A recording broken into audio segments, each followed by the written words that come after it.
রসুল আমার ভালোবাসা, রসুল আমার আলো আশা, রসুল আমার প্রেম বিরহের মূল আলোচনা,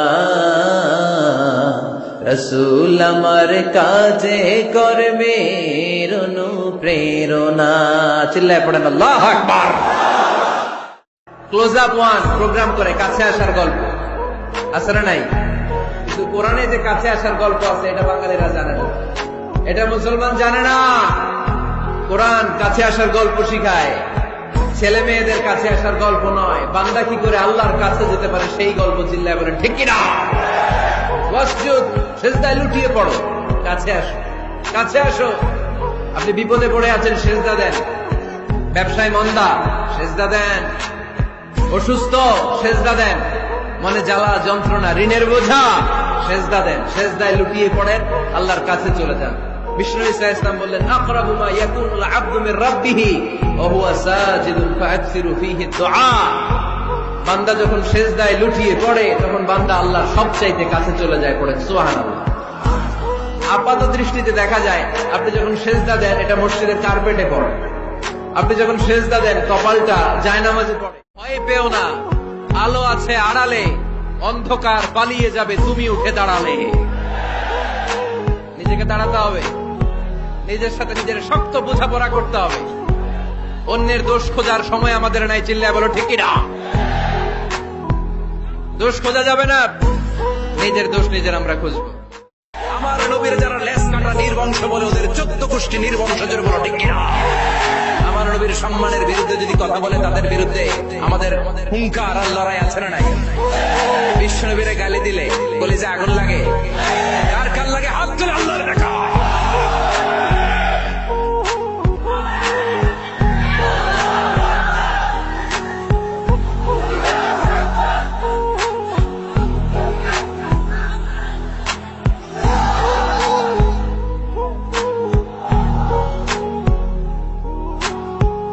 বিশ্বনবীর সম্মান, এটার কোন তুলনা হয়? বিশ্বনবীর লাইফ নিয়ে কথা বলা অসাধারণ এক লাইফ বায়োগ্রাফি, এটা অসম্ভব। এটা তলাবিহীন সাগরের মতো। বিশ্বনবী নিয়ে যদি কথা বলতে শুরু করে এটা অনেকটা তলাবিহীন সাগরের মতো। এটা সাগর কিন্তু কি নাই, কথা কয় না কি নাই? Beyondless, boundless, bottomless. কখনো কোনোদিন কারো পারমিশন ছাড়া মোবাইলের গ্যালারি চেক করবেন না। কখনো কারো পারমিশন ছাড়া তার ফেসবুকের মেসেঞ্জারে কে কার সাথে চ্যাটিং করেছে এটা করা যাবে না। কখনো কারো পারমিশন ছাড়া তার মেইলের ইনবক্স খুলে দেখা যাবে না। কখনো কারো পারমিশন ছাড়া কারো ব্যক্তিগত চিঠি পড়া যাবে না। দিস ইজ ইসলাম, এটাই ইসলাম। আমরা ইসলামকে শুধু নামাজ আর রোজা আর জিকির আর এই দাড়ির মধ্যে সীমাবদ্ধ করেছি।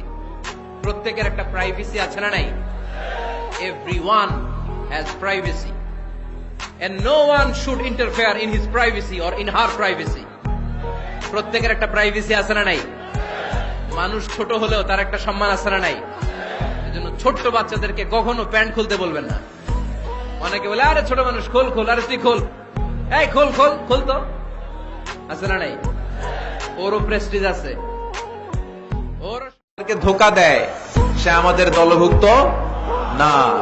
এজন্য ধোকাবাজি যেন আমরা না করি, আমরা যেন মানুষকে না ঠকাই। অন্যের জন্য গর্ত করলে আগে ওই গর্তে নিজেই পড়া লাগে, ঠিক কিনা? কাউকে আপনি পুকুরে গলা পানি পরিমাণ যদি নামাতে চান, আপনার তো অ্যাটলিস্ট কোমর পানি পরিমাণ নামতে হবে, ঠিক কিনা? নাকি আপনার গায়ে পানি না লাগাই তারে গলা পানিতে চুবাবেন? পারবেন?